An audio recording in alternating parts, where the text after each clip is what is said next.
तो धोती उठा के चल रहा, और जब पानी में चलना शुरू किया तो जमीन दिखी तो धोती खोल दिया, तो आधी धोती गीली हो गई।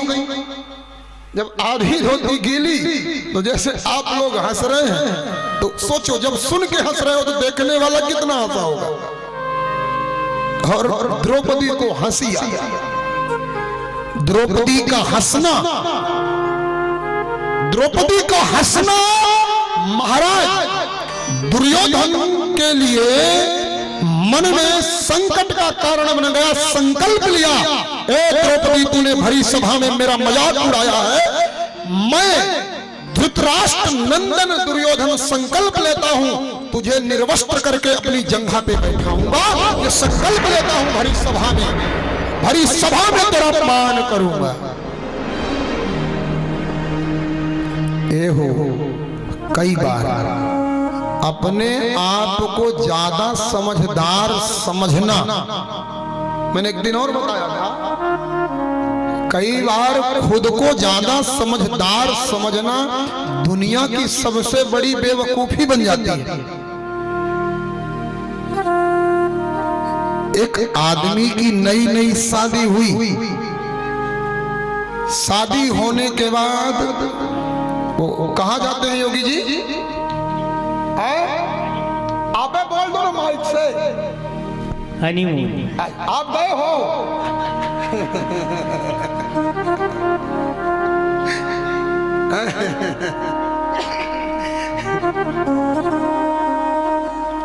वो शादी के बाद घूमने जाते हैं, जहां भी योगी जी ने जहां बताया।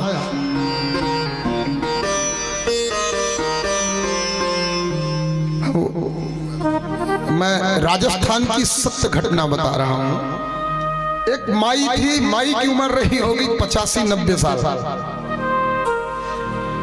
अब उसके नाती की शादी हुई, तो शादी के बाद वो उसी जगह गया जहां पर योगी जी ने बताया।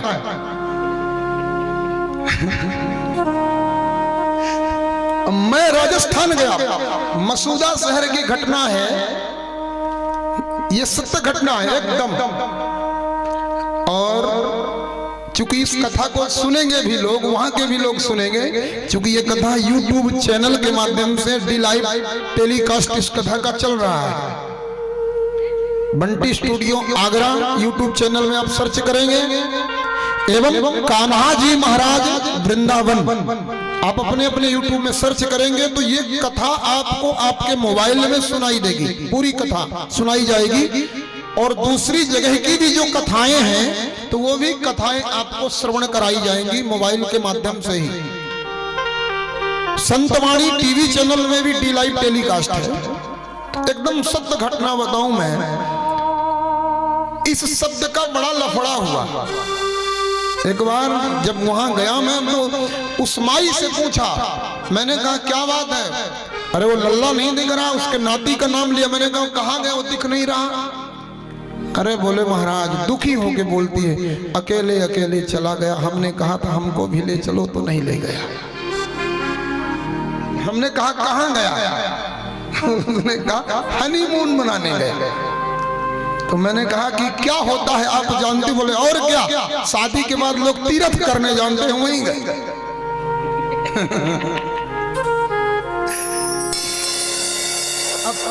योगी जी जाने, योगी जी के राम जी जाने। वो आदमी भी शादी के बाद वहीं चला। पति कहता है पत्नी से अपनी गाड़ी से चलेंगे, निजी गाड़ी से। पत्नी ने कहा नहीं, बड़े घर की थी, उसने कहा अपनी कार में, जब से पैदा हुए तब से कार में ही घूम रहे हैं, अब कार में नहीं, इस बार ट्रेन में चढ़ते हैं, रेलगाड़ी से चलेंगे। रेलगाड़ी का, बड़े लोग थे, रेलगाड़ी का बढ़िया फर्स्ट क्लास AC का टिकट कराया। ज्यादा भीड़ भड़कड़ होता नहीं है AC डिब्बों में। दोनों को अपर क्लास सीट मिली, ऊपर वाली सीट दोनों को मिली, सामने पति की, सामने पत्नी की। उस डिब्बे में उनके पास नीचे एक दादा पड़ा था, सयाना बुजुर्ग एकदम।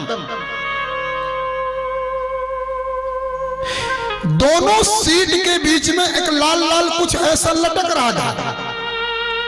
पत्नी ने पूछा, क्यों जी ये क्या लटक रहा है? पति ने कहा, चैन है, खींचने से ट्रेन खड़ी होती है। पत्नी कहती, खींचो ना, एक बार खींचो ना, कैसे खड़ी होती है दिखाओ ना। उसने कहा, नीचे कुछ लिखा भी है, नीचे लिखा हुआ है, बिना कारण अगर आप चैन खींचते हैं तो 2000 रुपए जुर्माने या 6 महीने की जेल हो सकती है।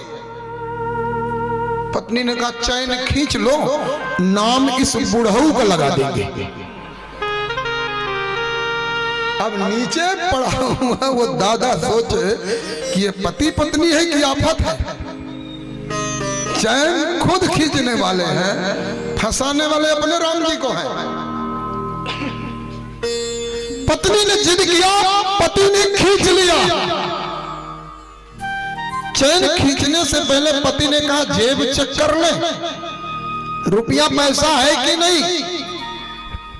पति ने चेक किया जेब, अपने पर्स चेक किया, बोले ठीक है, पैसा तो खूब है, 500 की 20 नोट अपने पास हैं, 100 की 10 नोट हैं, पकड़े भी जाएंगे तो दे लेंगे जुर्माना। चैन खींच लिया। चैन खींचने के बाद हमारा ट्रेन खड़ी होने के बाद तुरंत जीआरपी वाले, आरपीएफ वाले सब पहुंच गए। चैन किसने खींचा? चैन किसने खींचा? पति बोलता, पति के बोलने से पहले पत्नी बोली, इस दादा ने खींचा। पुलिस वाले पूछे, क्यों दादा तुमने चैन खींचा? दादा सारी बात सुन रखा था। दादा बोलता है, हाँ चैन हम ही ने खींचा। चैन क्यों खींचा? बोले हुजूर, कोई बहुत विशेष कारण नहीं था, लेकिन मेरी कमजोरी देखो, मेरी हालत देखो। मेरे पास 500 के 20 नोट थे, 500 के 20 नोट, 100 के 10 नोट। पति पत्नी ने दोनों ने खूब मार करके पूरा पैसा छीन लिया, ऊपर वाले जेब में डाल रखे। देख लो, जेब से कोई उतना पैसा पूरा जेब में निकला। पति पत्नी दोनों को जेल जाना पड़ा। खुद को ज्यादा समझदार समझना कई बार बेवकूफी भी हो जाती है। केवल हम समझदार हैं, ये सोच एकदम गलत है। द्रौपदी ने वही सोचा है। द्रौपदी ने उपहास किया दुर्योधन का, महाभारत का कारण यही बना। साहब उस समय लग रहा था कि महाराज युद्ध चालू हो जाएगा। द्वारिकाधीश कृष्ण थे, मेरे द्वारिकाधीश भगवान गए, जाके सारी बात शांत कराया। हो गया भैया, स्त्री है, स्त्री स्वभाव होता है, समझ नहीं पाई, कोई बात नहीं, हंस पड़ी। आप तो समझदार है, मान जाइए। और जैसे तैसे करके युद्ध शांत कराया। महाराज भगवान गृह प्रवेश के कार्यक्रम में रुके कुछ दिन। एक दिन अर्जुन से कहते घूमने चलना है। और घूमने कहाँ चले? यमुना जी के किनारे किनारे भगवान मेरे भ्रमण करने लगे। रास्ते में अर्जुन को प्यास लगी तो भगवान ने रथ रोका। अर्जुन पानी पीने के लिए यमुना जी का मीठा मीठा प्यारा प्यारा जल पिया। जल पीते ही मन तृप्त हो गया। जैसे पानी पी करके, जल पी करके यमुना जी का पीछे मुड़े, एक गजब का दर्शन किया। एक सुंदर 16 वर्ष की कन्या, मानो की मुखारविंद देखने के बाद ब्रह्माणी, इंद्राणी, उमा, रमा सब सकुचा जाए, इतनी सुंदर थी वो देवी। अर्जुन उस देवी के पास गए। देवी, आपके स्वरूप को देख करके मुझे ऐसे लग रहा है, अगर आप आदेश करें तो मैं कुछ प्रश्न कर लूं।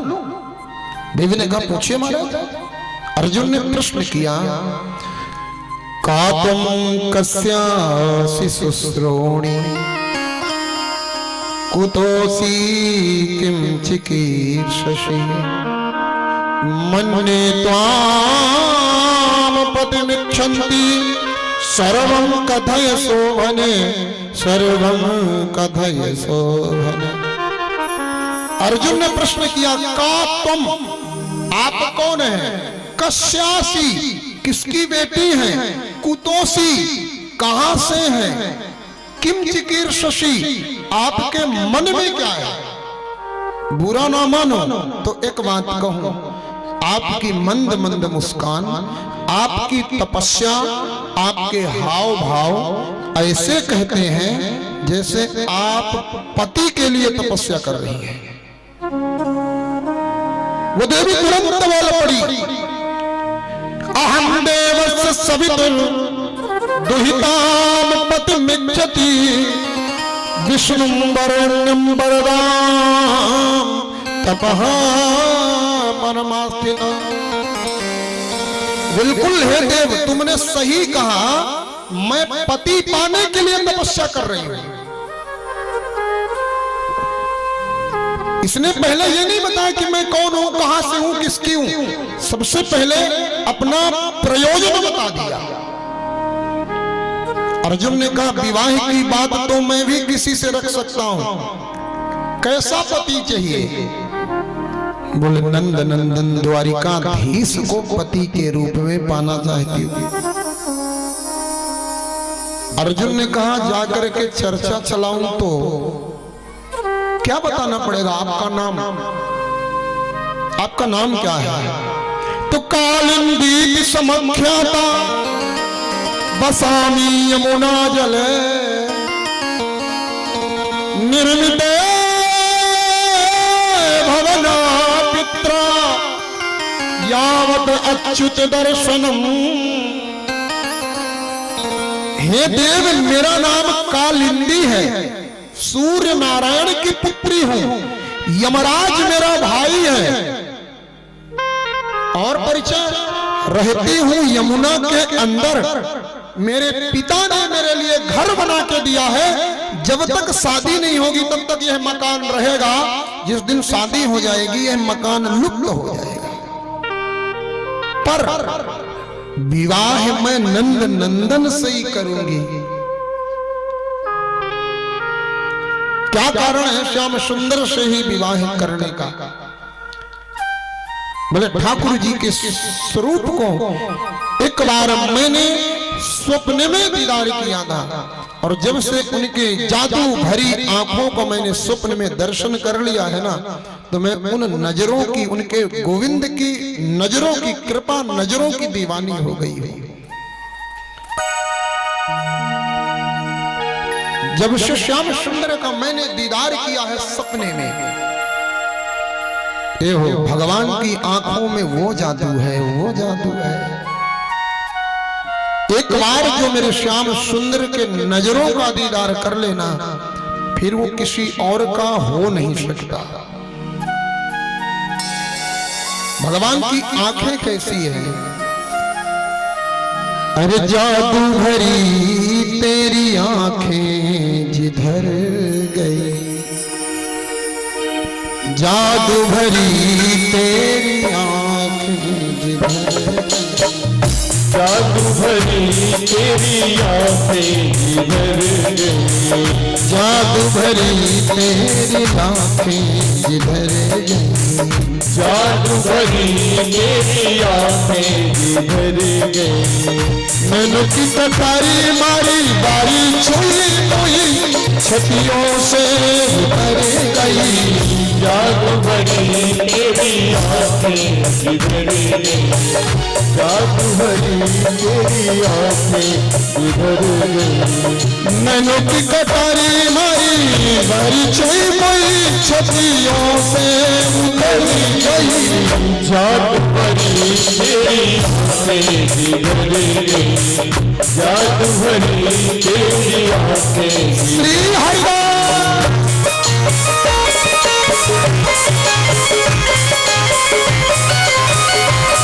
श्याम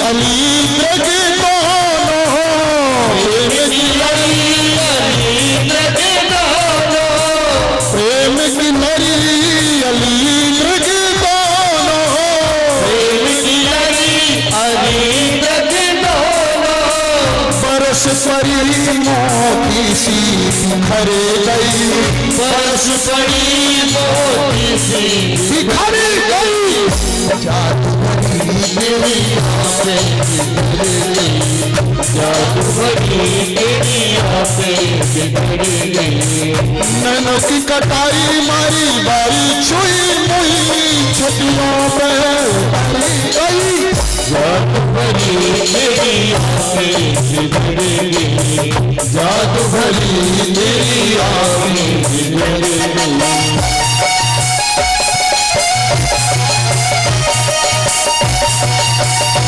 हे हरि काली सेवा करते हुए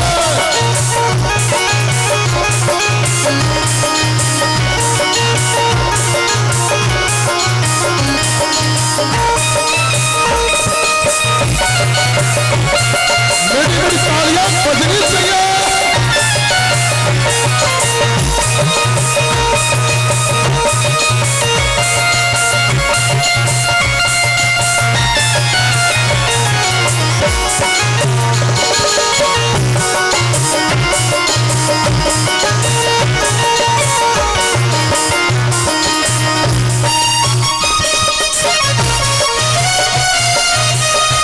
जब से तेरी नजरों को देखा तो हाल क्या है,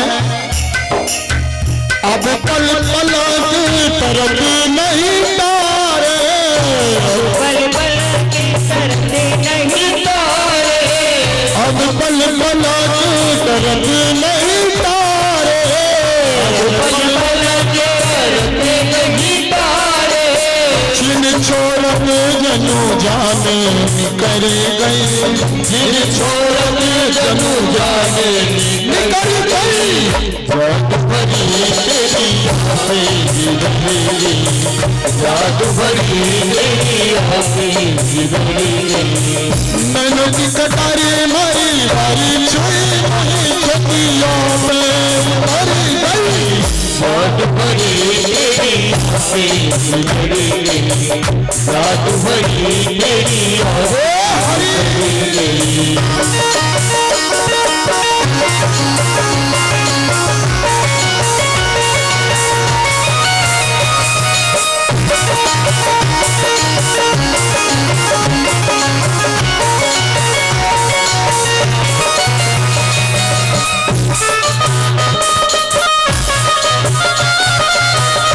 काली सेवा करते हुए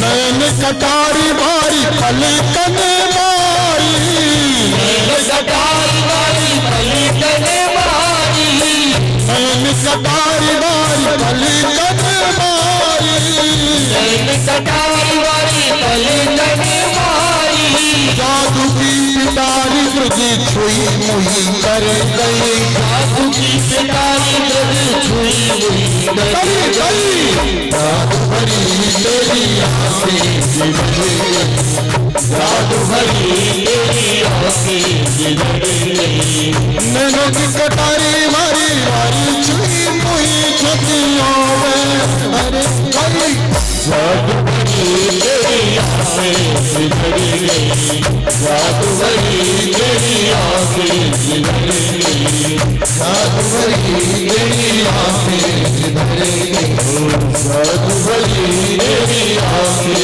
बिखर गई।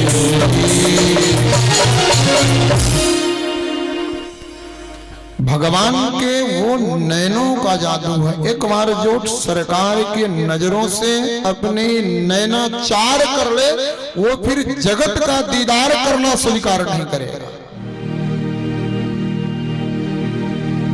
भगवान के नेत्रों में वो जादू है। कालिंदी माँ कहती है, मैंने गोविंद का दर्शन स्वप्न में किया है। जब से भगवान के नेत्रों का अवलोकन किया, भगवान के नयनों का दर्शन किया ना,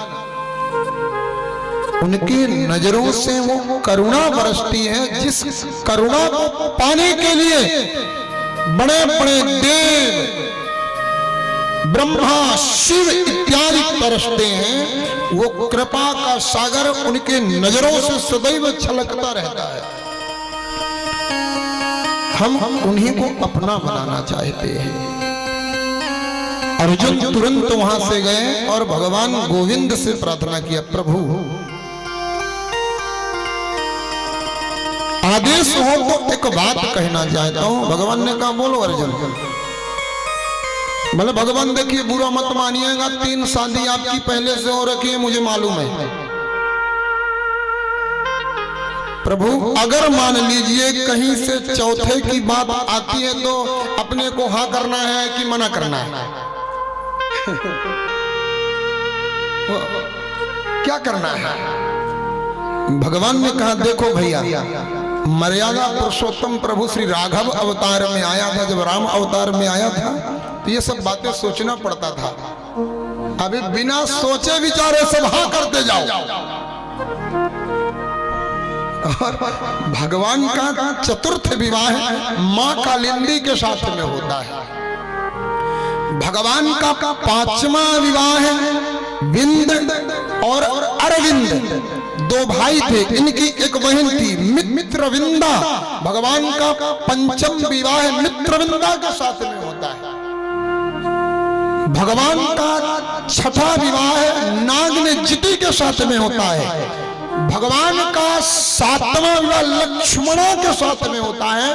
भगवान का 8वां विवाह भद्रा के साथ में होता है।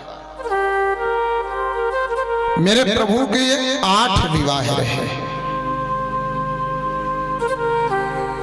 सुखदेव गोस्वामी से राजा परीक्षित ने प्रश्न किया, गुरुजी हमने सुना है भगवान के 16,108 विवाह होते हैं। राजा परीक्षित से सुखदेव गोस्वामी कहते हैं, बोले जिसके 16,108 पत्नियां ना हो वो भगवान ही कैसा। आप क्या समझते हो, भगवान कृष्ण की जो पत्नियां थी वो हड्डी मांस चमड़े की? ये नहीं।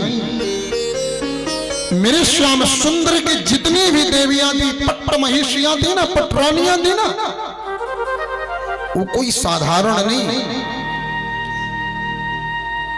भगवान की वो 16,108 जो पत्नियां हैं वो वेदों की ऋचाएं हैं। वेद कितने होते हैं? वेद 4 होते हैं, ऋग्वेद, सामवेद, यजुर्वेद, अथर्ववेद। 4 वेदों के 3 खंड होते हैं, ज्ञान कांड, कर्म कांड, उपासना कांड। ध्यान रखना महाराज, कर्म कांड के अंतर्गत 80,000 मंत्र हैं। 4 वेदों में कितने मंत्र हैं? हम लोग सनातन धर्म है से हमारा जन्म हुआ है, हमें इतना ज्ञान होना चाहिए अपनी वेद परंपराओं के बारे में। वेदों में कितने मंत्र हैं नहीं पता होगा। वेदों में कितने मंत्र हैं हमें नहीं पता है। ओह माय गॉड, फिल्म कितना घंटा कितने मिनट चलेगी, यहाँ बैठे हुए 80% लोगों को याद है। हमें अपने वेद परंपराओं का ज्ञान नहीं है। भगवान कृष्ण के पुत्र का क्या नाम था नहीं पता है। अरे आने वाली आगे पीढ़ी को यह ज्ञान नहीं होगा कि मेरे प्रभु श्री रामचंद्र जी किसके संतान, किसके पुत्र है। इन बच्चों को वह ज्ञान होगा जो आपने दिया है। सलमान खान किसका बेटा है, इनको वह ज्ञान होगा। इनको वह मालूम होगा वो शाहरुख खान किसका बेटा है, वो सन्नी लियोनी कौन है, इनको सबको ज्ञान है। दुर्गा मैया कौन है इनको ज्ञान नहीं है। जजमान जी सही है कि नहीं? ये संस्कार जीवित रखने के लिए हमारे जीवन में, हमारे समाज में सत्संग की आवश्यकता है। ध्यान रखना, बिना सत्संग के हमारा सनातन धर्म जीवित नहीं रह सकता। सत्संग के लिए कान्हा जी महाराज वृंदावन से आएंगे जरूरी नहीं है। सत्संग के लिए जरूरी है आपके घर में वो जो फूहड़पन चलता है, वो नंगापन जो चलता है टीवी चैनलों में, वो नहीं चलना चाहिए। उसमें अगर चले तो भगवान की कथाएं, भगवान के सीरियल चले, या कि आप लोग बैठ करके प्रतिदिन 5 मिनट 10 मिनट रामायण जी का पाठ अपने संतान को, अपने बच्चों को, बहुओं को, बेटों को सुनाएं। बुजुर्ग लोग श्री गीता जी का, श्री भागवत जी का। यह जरूरी नहीं कि सत्संग करने के लिए कोई वृंदावन से आए, अयोध्या से आए। हमारी सनातन धर्म की परंपरा का हमें आने वाली पीढ़ी का ज्ञान होना चाहिए। ये हमारा समाज इतना पिछड़ चुका है, हमारे भगवान पर जब चाहे तब कोई भी उंगली उठा सकता है। अगरबत्ती का पैकेट का नाम हे राम, बीड़ी, मोहन बीड़ी। आज तक कोई मुझे बता दे कि यीशु के नाम की बीड़ी निकली है क्या? अल्लाह के नाम की बीड़ी निकलती है क्या? नहीं निकलती। अरे हिंदुओं शर्म करो, तुम्हारे राम, तुम्हारे श्याम के नाम का स्टिकर लगा करके कोई भी बीड़ी फूंक देता है, तो कोई गुटखा बेच लेता है, तो कोई माचिस चला लेता है। बुझ दिलों देखते रहते हो तमाशा। जब कभी उंगली उठाने का नंबर आता है तो किसी संत पर उंगली उठाते हो, अपने भगवान पर उंगली उठाते हो, वहां पर मौन रहते हो। मुझे शर्म आती है ऐसे लोगों को जब वो कहते हैं हम हिंदू हैं। जागने की जरूरत है। आज नहीं जगोगे ना, यह प्रोग्राम, यह कार्यक्रम अगर किसी मुस्लिम धर्म का होता ना, इतने लोग नहीं होते। गांव में अगर 500 लोग हैं, गांव में अगर 500 लोग हैं, तो पांडाल में 2500 लोग होते। हमारे हिंदू धर्म की विडंबना है, गांव में 500 लोग हैं तो 450 लोग घर में बैठे बुराई खोज रहे होंगे, 50 लोग यहां मूड़ मार के बैठे होंगे। क्षमा करिए, ये सत्य है कड़वा।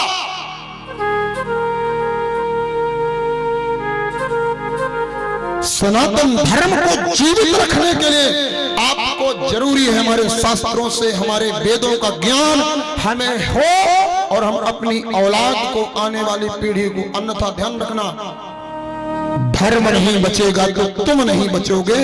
एकदम सत्य है। धर्म रहेगा तो तुम्हारी रक्षा होगी।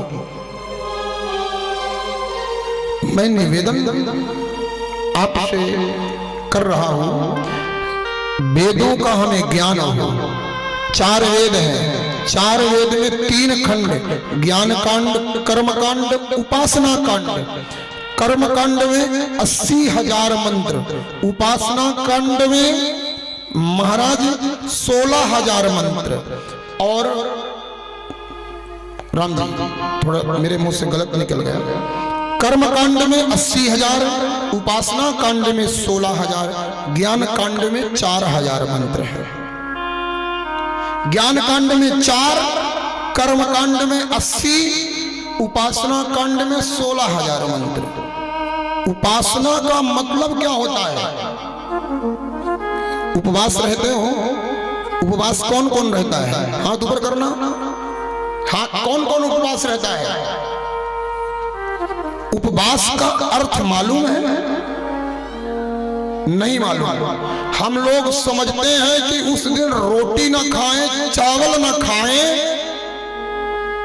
महाराज 4-5 किलो फलाहार चेप दें, वही उपवास है।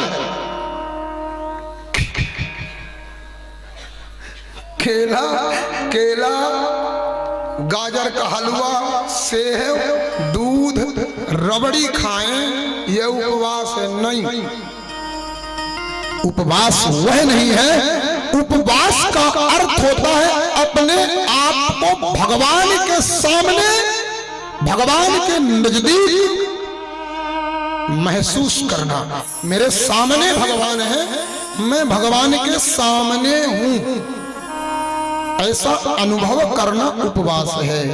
उपः समीपे वासम इति उपवासम, भगवान के सामने वास, भगवान के नजदीक होना ही उपवास है। हम लोग मान लेते हैं चावल दाल न खाओ बोले केला, और वो रबड़ी काजू बादाम खाओ बोले उपवास होगा, नहीं।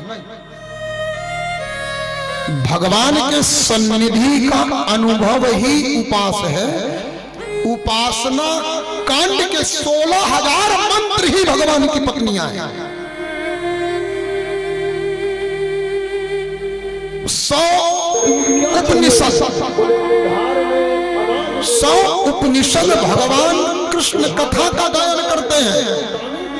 उपनिषद, सबों उपनिषद की ऋचाएं 100 पत्नियां, 16,100। पृथ्वी का पति कौन? गोविंद।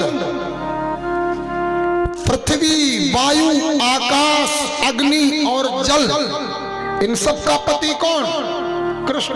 पंच तत्व का पति कौन है? कृष्ण है। 16,105। महाराज मन का पति कौन है? इस दुनिया में ऐसा कोई नहीं जन्मा जिसका मन उसके कहने पर चले, सिवाय मेरे श्याम सुंदर के। मन का पति भी मेरा श्याम सुंदर है। बुद्धि का पति कौन है? मेरा श्याम सुंदर। अहंकार में किसी का काबू नहीं, आपके समेत हमारे में भी, सिर्फ श्याम सुंदर के। 16,108 ये पत्नियां हैं भगवान की। जिसके बस में ये 5 तत्व ना हो, पृथ्वी, वायु, आकाश, अग्नि और जल, जिसके बस में मन, बुद्धि, अहंकार ना हो, वो भगवान कैसा? भगवान के 16,108 विवाह ये कहे गए। देखिए, अब अपन लोग चाहे तो वैसा ही बता के निकल सकते थे अपने राम जी कि रुक्मिणी जी थी, सत्यभामा थी। भौमासुर के जेल से भगवान ने 16,100 कन्याओं को मुक्त कराया। भौमासुर बड़ा प्रतापी राजा था। इसकी भी कथा बड़ी विचित्र है। भौमासुर कौन था पहले यह जानना पड़ेगा। भौमासुर भूमि का पुत्र था। भौमासुर भूमि का पुत्र है। भूमि का पुत्र होने के कारण भौमासुर पड़ा। महाराज, भौमासुर जो है वह अत्याचारी था। एक बार पृथ्वी मां भगवान की सेवा करके भगवान को प्रसन्न करती हैं। भगवान से कहती हैं, प्रभु मेरा बेटा तब तक ना मरे जब तक मैं ना कहूं। भगवान ने कहा नहीं मरेगा।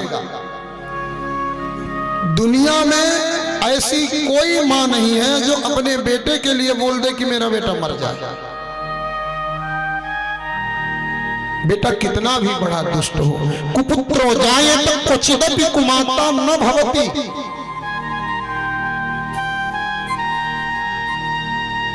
जिसे ये पता चल जाए, अपन लोग अपने से बड़ा किसी को नहीं मानते। हमसे बड़ा ताकतवर कोई नहीं है, हमसे बड़ा पैसा वाला कोई नहीं, हमसे बड़ा ऊंची जाति में कोई पैदा नहीं हुआ, हमारे से बड़ा धनवान कोई नहीं, हमारे से बड़ा कोई ज्ञानी नहीं, हमारे से बड़ा कोई भगत नहीं। सोचिए, जब हम लोगों की ये हालत है, पता है कब टपक जाए कोई ठिकाना नहीं, कब निपटेंगे कोई ठिकाना नहीं है। पानी केरा बुदबुदा अस मानुष की जात। जिसे यह पता चल जाए कि मैं कभी मरूंगा ही नहीं जब तक मेरी मां नहीं कहेगी, वो क्या किया होगा। उसने कसम खाया, संकल्प लिया। इको कम करो थोड़ा भाई, आवाज थोड़ा खोल दो, इको कम करिए। कथा समझ में आ रही है? ऐसा तो नहीं कि मैं बोले जा रहा हूं बात ना आ रही हो मन तक। गुरुजी गए थे बेचारे राम कथा कहने के लिए। एक महात्मा जी 9 दिन राम कथा सुनाया, चेला सुनता रहा। 9वें दिन गुरुजी जाने वाले थे घर। चेला सोचा आज सेवा कर लेते हैं। चेला गया पैर दबाने के लिए। जजमान गुरुजी के पैर दबाया। गुरुजी ने पैर दबाते दबाते, योगी जी, गुरुजी ने पूछा चेला राम कथा कैसी लगी? बोले गुरुजी बहुत मस्त, समझ में आई। बोले गुरुजी कथा तो सब समझ में आई, पर एक बात समझ में नहीं आई। गुरुजी राक्षस राम था कि रावण? कथा एक बात समझ में नहीं आई, राक्षस राम था कि रावण? तो गुरुजी ने कहा कि न राक्षस राम था न रावण, सबसे बड़ा राक्षस तू, जो 9 दिन में यह नहीं समझ पाया कि राक्षस राम की रावण। हरि बोल। अब तेरे से बड़ा राक्षस मैं, जो 9 दिन में यह समझा नहीं पाया कि राक्षस राम की रावण।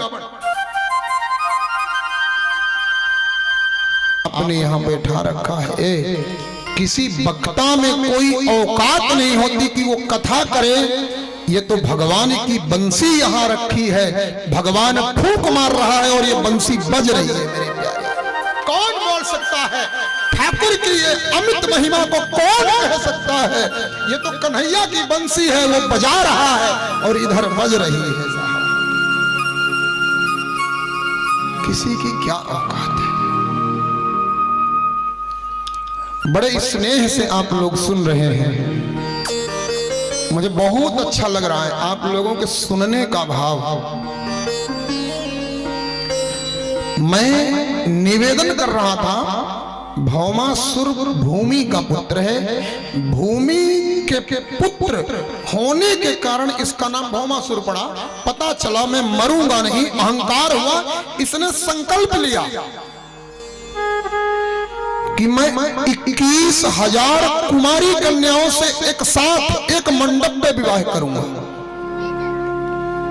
ये जाता है, राजा को जीतता है, जीत करके राजा का धन नहीं लाता, उस राज्य में जितनी कन्याएं होती सारी कन्याओं को ला करके जेल में बंद कर देता है।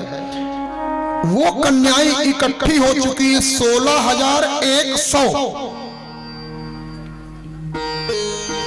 ब्राह्मण लोग, संत लोग भगवान द्वारिकाधीश के पास गए, प्रभु ये भौमासुर का अत्याचार कब मिटेगा? मेरे भगवान कृपा करके बता दो। भगवान ने कहा भैया भौमासुर नहीं मरेगा जब तक उसकी मां नहीं कहेगी। उसकी मां कहीं और नहीं है, भगवान के द्वारिकापुरी में ही है। कौन? सत्यभामा। सत्यभामा पृथ्वी मां, भूमि मां ही सत्यभामा बन करके आई है। अगर सत्यभामा कह देना तो भौमासुर ऐसे ही मर जाए, ऐसे ही इतना कह दे मर जा, मर। लेकिन दुनिया में ऐसी कोई मां नहीं है जो अपने बेटे के लिए इतना कह दे, कितना भी दुष्ट हो, भले उठ के वो बेटा माई के पैर न छुए, डंडे से पूजाई करे, पर इसके बाद भी माई के दिल से यही निकलेगा मेरा बेटा जुग जुग जिए। मां जैसा करुणा की मूर्ति इस जगत में कोई हो नहीं सकता सा। कृपा की साक्षात मूर्ति है माँ। आइए मैं कथा को यहाँ वहां ना ले चल के प्रसंग में ले चलता हूँ। भगवान ने विचार किया कि कुछ ना कुछ उपाय तो करना पड़ेगा। अच्छा, नारद जी को उसमें सहारा लिया भगवान ने। नारद जी प्रतिदिन द्वारिकापुरी आते हैं, बड़े प्रेम से सुनना।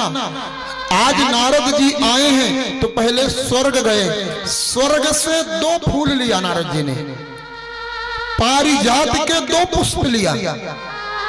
नारद जी लाए, एक फूल भगवान को दिया और एक फूल रुक्मणी जी को दे दिया। बगल में सत्यभामा बैठी है, सत्यभामा को वो फूल नहीं दिया।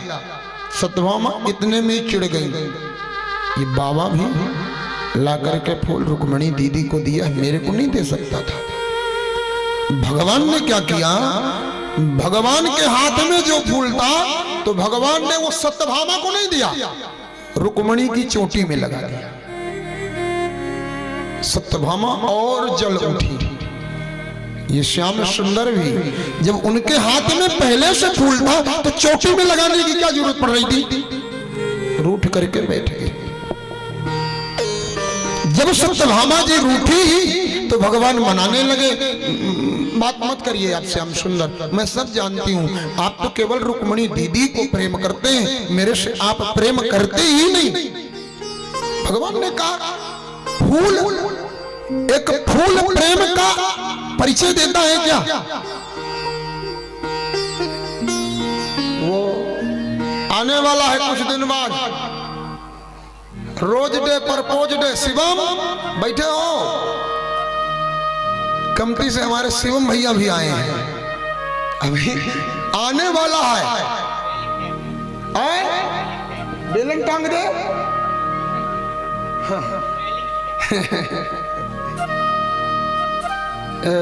वैलेंटाइन डे आएगा, मनाया जाएगा। देश की सबसे बड़ी मूर्खता का दिन है वैलेंटाइन डे। मैंने किसी से पूछा है क्या है, बोले प्रेम दिवस। मैंने कहा ये कोई एक दिन मनाने की चीज है, हैप्पी वैलेंटाइन डे। मैंने कहा इससे क्या होना है, बोले प्रेम दिवस शुभकामनाएं। मैंने कहा सिर्फ 14 फरवरी को एक दिन प्रेम करो, बाकी 364 दिन पथरा मारो, क्या करो? क्या प्रेम सिर्फ एक दिन होना चाहिए? मैंने कहा अगर ये वैलेंटाइन प्रेम दिवस है तो मैं रोज मनाता हूं वैलेंटाइन डे। ध्यान रखना, संसारी के साथ नहीं, अपने कन्हैया के साथ मेरा रोज वैलेंटाइन डे मनाया जाता है। अगर ये प्रेम दिवस है तो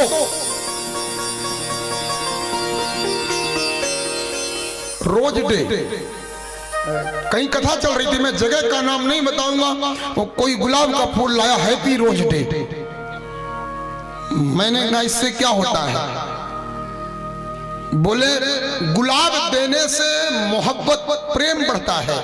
मैंने कहा अगर गुलाब देने से मोहब्बत बढ़ती तो माली सारे शहर का महबूब होता। मेरे माई बाप, माली सारे शहर का महबूब होता अगर गुलाब बांटने से मोहब्बत बढ़ती है।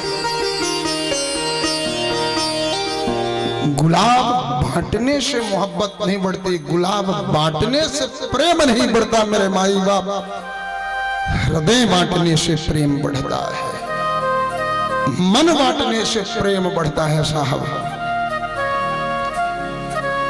फूल, फूल क्या प्रेम का परिचय देता है?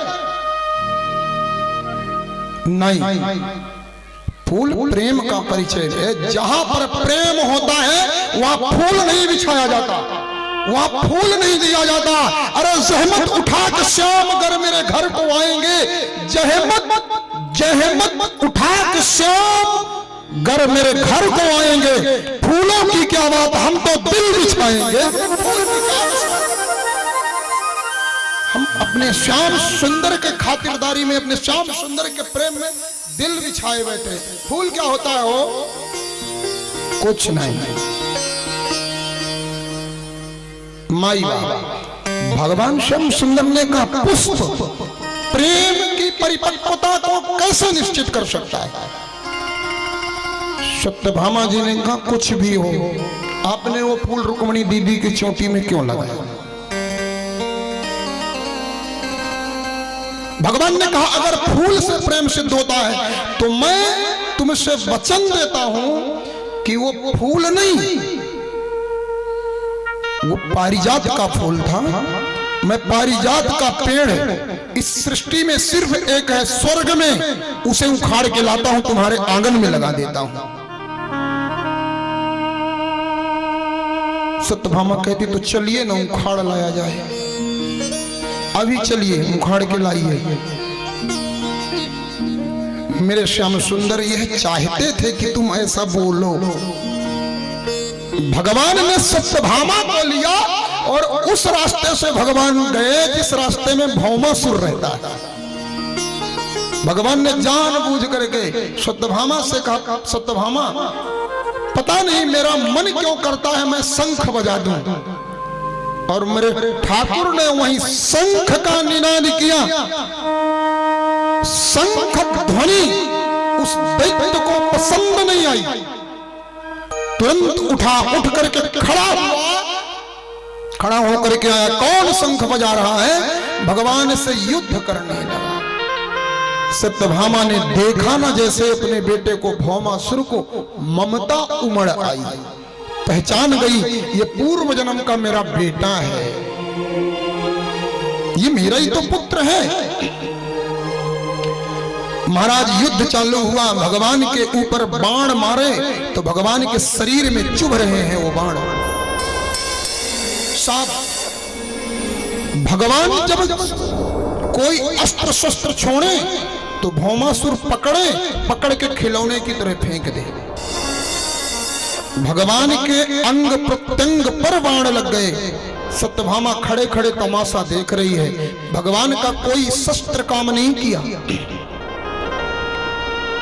सिर्फ सत्यभामा इतना कह दे मर जा तो मर जाए, सत्यभामा नहीं कह रही।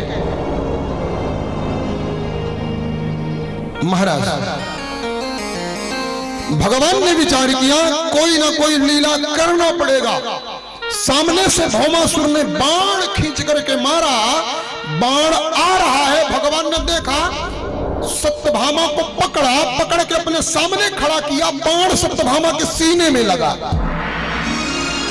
सत्यभामा चिल्लाई इस पापी को मार दो। भगवान ने कहा जाओ हमारा काम हो गया।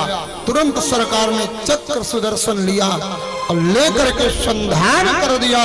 भौमासुर का प्राणांत हो गया। बोले श्याम सुंदर भगवान की, नंदन भगवान की प्रेम से कहिए श्री राम श्री राम।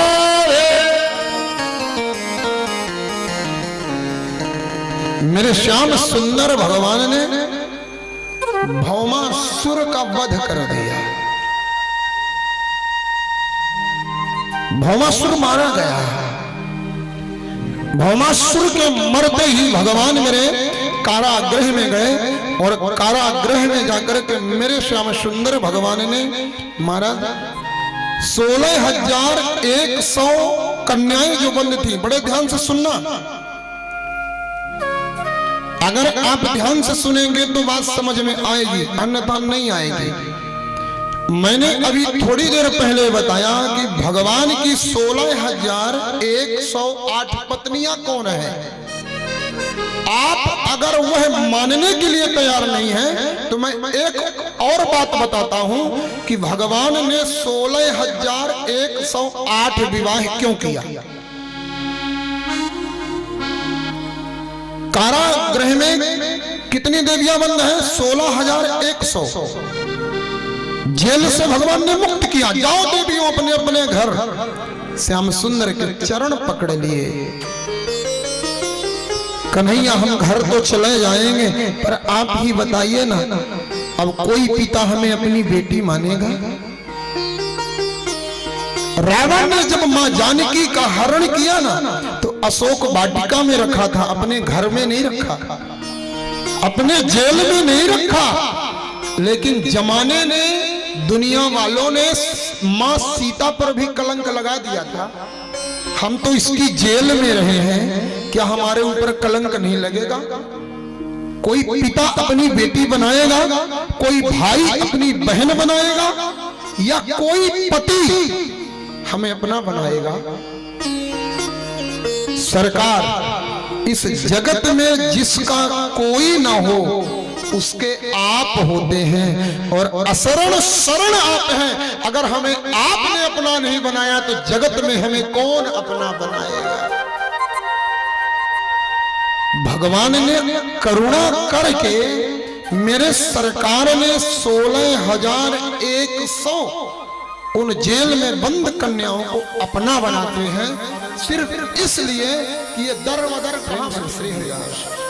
आइए, भगवान ने 16,100 विवाह मेरे सरकार ने स्वीकार किया।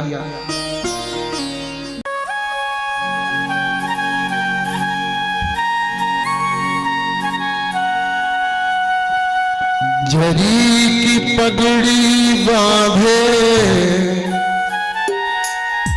अरे सुंदर आंखों वाला,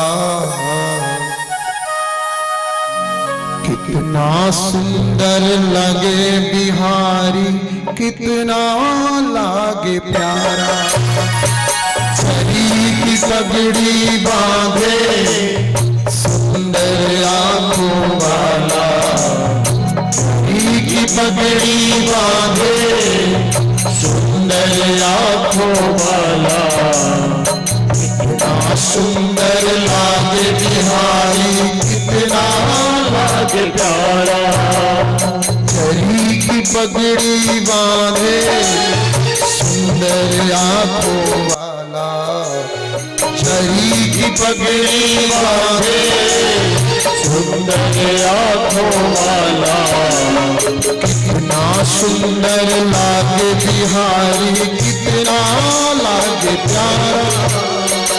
कितना सुंदर लागे बिहारी, कितना लागे प्यारा। श्री हरि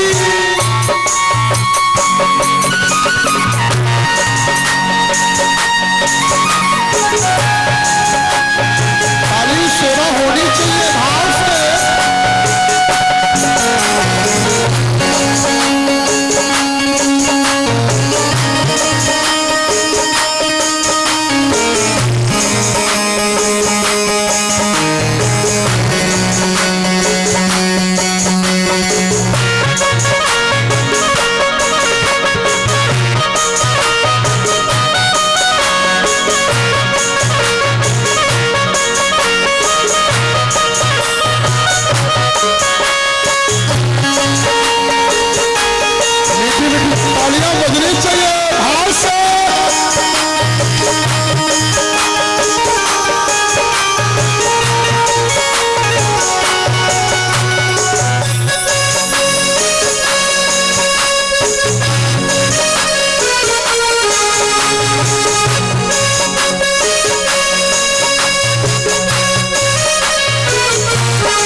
साजे सिर मोर मुकुट विराजे, कानों में कुंडल साजे सिर मोर मुकुट विराजे।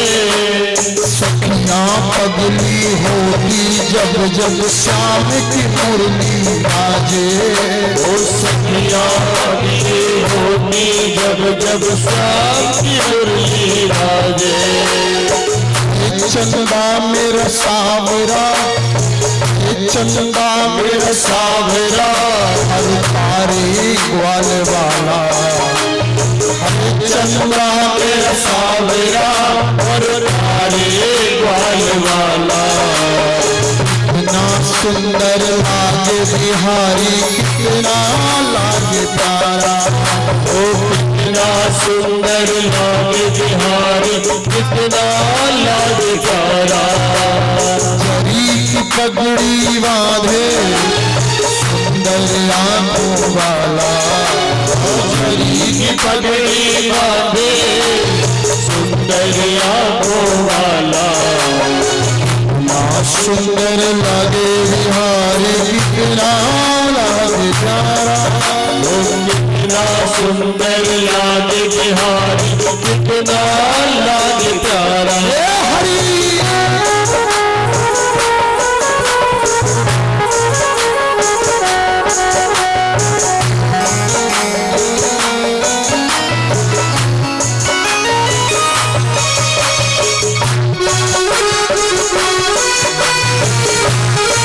बजाते हुए श्याम सुंदर भगवान की।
घुंघराले बाल इसके प्यारे प्यारे बाल, घुंघराले बाल इसके प्यारे प्यारे बाल, घुंघराले बाल इसके प्यारे प्यारे बाल, घुंघराले बाल इसके प्यारे प्यारे बाल। सुंदर श्याम सलोना सुंदर श्याम सलोना इसकी तेरी मेरी चाल। हवा में सर सर करता नाम पर मत वाला, हवा में सर सर करता पर मत वाला।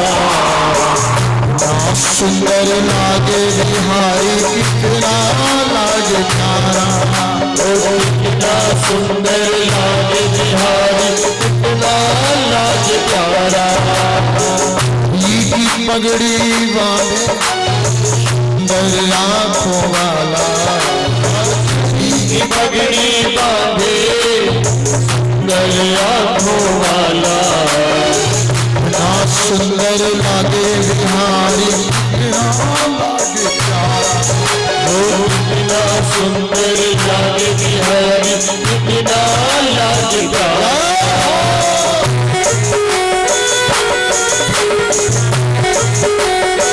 श्याम सुंदर मुरली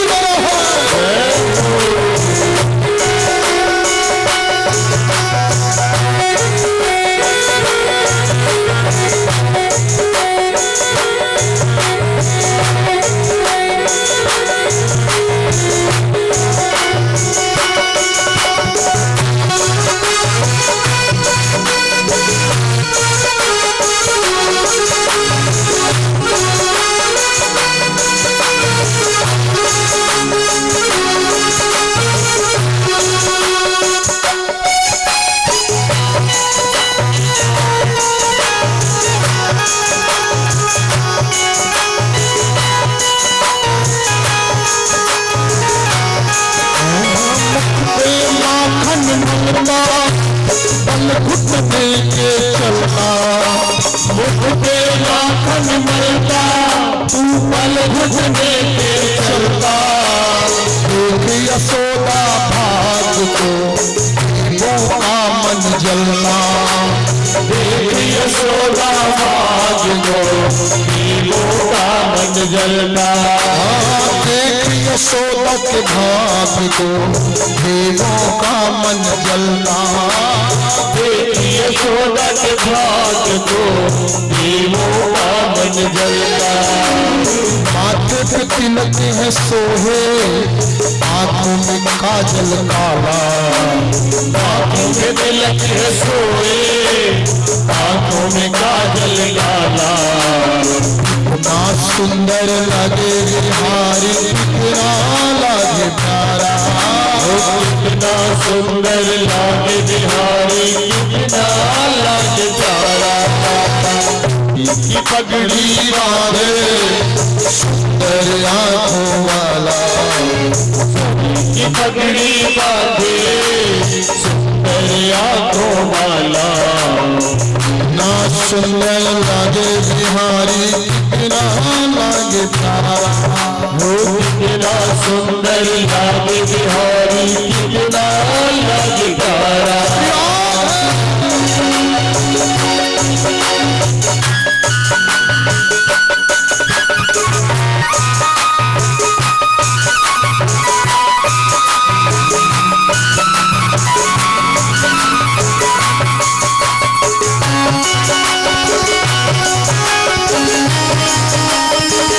श्याम सलोने सरकार की।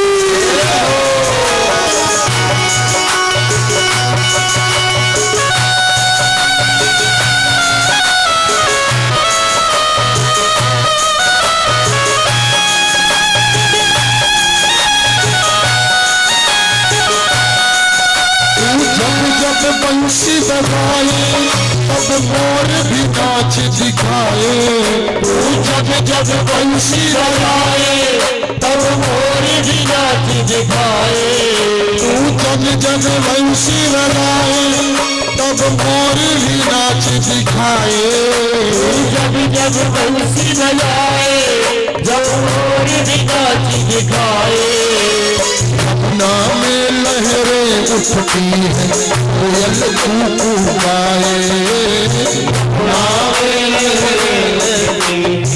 कोयल को बुलाए तुम कंगन पहने हाथों में कंगन पहने कल बैजंती माला, हाथों में कंगन पहने और कल बैजंती माला ना सुंदर लागे बिहारी कितना लागे प्यारा, कितना सुंदर लागे बिहारी कितना लागे प्यारा की पगड़ी वाले सुंदर आंखों वाला, की पगड़ी बांधे सुंदर आंखों वाला ना सुंदर लागे बिहारी कितना लागे प्यारा, कितना सुंदर लागे बिहारी कितना लागे प्यारा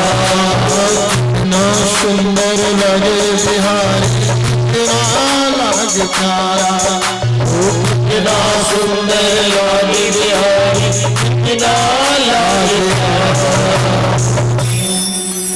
बोले श्याम सुंदर भगवान की जय हो। एक बार प्रेम से कहिए श्री राम है, श्री राम श्री राम है, श्री राम श्री राम है। श्री राम जरी की पगड़ी